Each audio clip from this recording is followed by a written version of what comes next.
Hello friends, myself Lokendra, guest faculty government polytechnic college बारह। आज के वीडियो लेक्चर है सब्जेक्ट कोड 209 मेट्रोलॉजी में screw thread and its terminology. तो देखते हैं क्या होता है screw thread. Screw thread are the most important machine element, यानी एक प्रकार का मशीन एलिमेंट है जिसको कहाँ कहाँ भी यूज़ कर सकते हैं हम, जैसे कि नट्स है, बोल्ट्स है, स्क्रू है, या फिर पावर ट्रांसमिशन डिवाइस के रूप में हम इसको यूज़ करते हैं। और फिर ये क्या करता है, जॉइनिंग और सीलिंग करता है, यानी कि ये एक टेम्परेरीली जॉइंट बनाता है जिसको हम चाहे जब खोल सकते हैं। Screw threads are the produced by form a continuous groove, यानी कि ये कोई uniform cylinder cross section area है या फिर कोई कोन कोन वाला कोई भी एक पाइप है, उस पर क्या करेंगे अपन, कंटिन्यूस ग्रूव की कटिंग करने से क्या होगा, यानी इंटरनल और एक्सटर्नल सरफेस पे।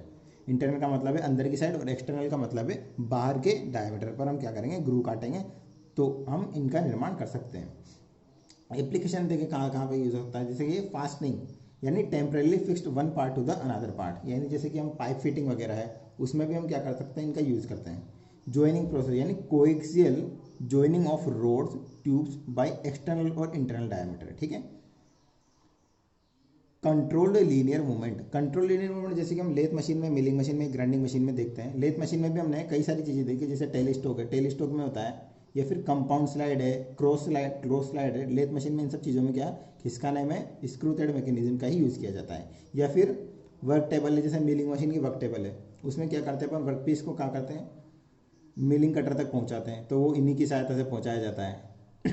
या फिर शेपर मशीन है, शेपर मशीन में भी क्या करेंगे हम, यदि बेंच वाइज रहेगी तो बेंच वाइज में भी क्या होगा, स्क्रू थ्रेड यानी थ्रेड मैकेनिज्म का ही यूज होता है। एक हो position control instrument. Position control instrument में जैसे कि यदि मान लो हम माइक्रोस्कोप है या फिर कोई भी चीज़ है, उसमें क्या कर सकते हैं, उसके डायमीटर को या फिर कोई भी माइक्रो स्ट्रक्चर हमें देखना है तो उसमें क्या कर सकते हैं, हम उसको थ्रेड की सहायता से ही उस स्क्रू को कस के हम उसको सेट करते हैं। या फिर हम डायल गेज इंडिकेटर है या फिर स्क्रू माइक्रोमीटर है।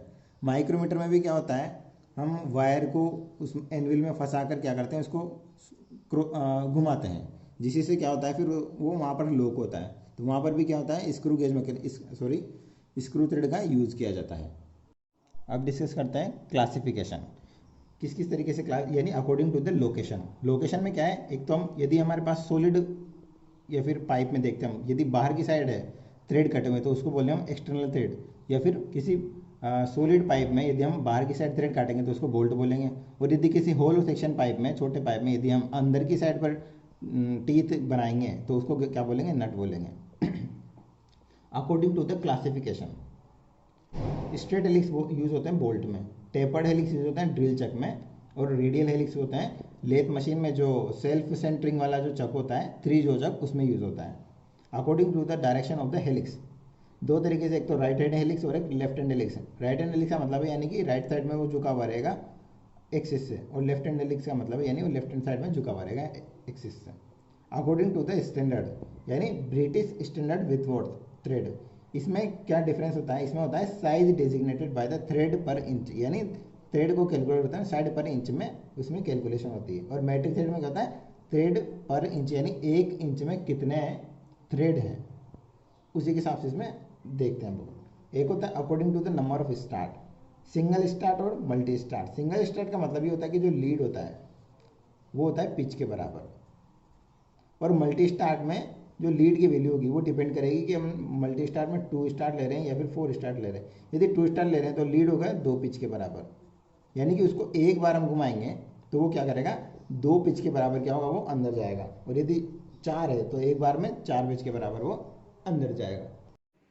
अब डिस्कस करते हैं टर्मिनोलॉजीज ऑफ थ्रेड। अब इसमें हम ये दो तरीके से बनाए गए, राइट हैंड हेलिक्स और left hand helix. Right hand helix में क्या है, ये एक्सिस से इस ओर झुका हुआ है, और लेफ्ट हैंड हेलिक्स में ये थोड़ा इस तरीके से, ये इस तरीके से झुका हुआ है। अब यदि हम इसके प्रोफाइल को देखें तो ये कुछ इस तरीके का दिखाई देता है, ऐसा, ये इस तरीके से। तो इसकी टर्मिनोलॉजीज को हम इसकी सहायता से देखते हैं कि ये जो अपर वाला पार्ट होता है इसको बोलते हैं हम क्रेस्ट, यानी कि ये वाला पार्ट। अब ये यहाँ पर मैंने राउंड शेप लिया है, वो अलग अलग टाइप्स के हिसाब से हम देखते हैं इसमें, वो हम अगले लेक्चर में डिस्कस करेंगे। ये तो हुआ क्रेस्ट, और इसी में जो लोअर मोस्ट पार्ट है वो रहेगा, उसको बोलते हैं हम रूट। रूट यानी कि ये वाला पार्ट तो क्रेस्ट है और ये वाला पार्ट है रूट। अब इसमें हमने सिर्फ इसके अपर वाला यानी एक्सिस से ऊपर वाला पार्ट दिखाया गया है। ये हमारी क्या है, एक्सिस ऑफ थ्रेड, ये हमने, और यानी कि इसका ही सेम टू सेम पार्ट नीचे हो रहेगा, तो उससे हम डायमीटर्स वगैरह कैलकुलेट करेंगे। अब देखते हैं आगे। ये जो एंगल बन रहा है ये बनेगा थ्रेड एंगल, इसको बोलेंगे हम थ्रेड एंगल। ये तीन चीज़ें हो गई हैं। अब आगे देखते हैं, इसमें होता है एक पिच। पिच किसे कहते हैं, यानी कि किसी भी क्रेस्ट में, यानी कि ये जो थ्रेड है, एक थ्रेड है, दो थ्रेड है, तीसरा थ्रेड है, यानी एक थ्रेड से दूसरे थ्रेड के क्रेस्ट के मध्य की दूरी, ये होगी पिच। या फिर एक थ्रेड से दूसरे थ्रेड के रूट के मध्य की दूरी, इसको भी हम पिच बोल सकते हैं। या फिर हम इस तरीके से बोल सकते हैं इसको कि यानी किसी एक थ्रेड के एक बिंदु से दूसरे थ्रेड के उसी बिंदु के आसपास की दूरी, उसके उसी बिंदु के पास की दूरी, यानी कि जैसे मान लो ये थ्रेड है, इस थ्रेड में ये पॉइंट है, तो अगले वाले थ्रेड में ये वाला पॉइंट आएगा। इन दोनों के मध्य की दूरी को भी क्या बोलेंगे हम, पिच ही कहा जाता है, या फिर पिच ही बोलेंगे। अब आगे चलते हैं, ये है pitch line. Pitch line, pitch line को कैसे डिफाइन करेंगे हम, यानी कि अब ये थ्रेड में ये वाला पार्ट तो क्या होगा, मटेरियल होगा, इस वाले पार्ट में तो मटेरियल होगा, और ये वाला खाली होगा, यानी ये वाला पार्ट है, ये वाला पार्ट मटेरियल है और ये वाला पार्ट खाली है, ये खाली वाला पार्ट ये वाला है। तो मटेरियल वाला पार्ट में जो दो बिंदुओं के मध्य की दूरी रहेगी, वही मटेरियल के खाली वाले पार्ट में, यानी खाली वाला पार्ट है ये, यहाँ से यहाँ तक के मध्य की दूरी यदि बराबर है, तो वो जो लाइन निकलेगी वो लाइन बोलेगी, यानी वो लाइन कहलाएगी पिच लाइन। तो इसको बोलेंगे हम पिच लाइन। एक बार फिर देख लो, यानी कि मटेरियल पार्ट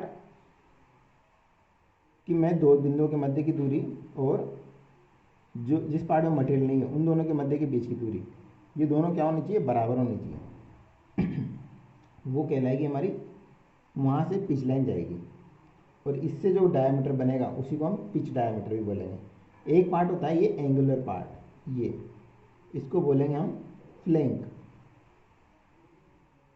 फ्लैंक, अब फ्लैंक वाले पार्ट में दो बिंदु के, इन दोनों की मध्य की दूरी की जो बराबर रहेगी वो क्या कहलाएगी, पिच लाइन, जहाँ से ये निकलेगी। आगे चलते हैं। अब पिच लाइन में मतलब पिच लाइन जहाँ से थ्रेड के बिंदुओं को कट करेगी वो होगी thickness of thread, THICKNESS, thickness of thread. ठीक है। अब ये पिच लाइन यहाँ से यहाँ तक पार होगी, तो पिच लाइन से क्रेस्ट के मध्य की दूरी ये होगी अडेंडम,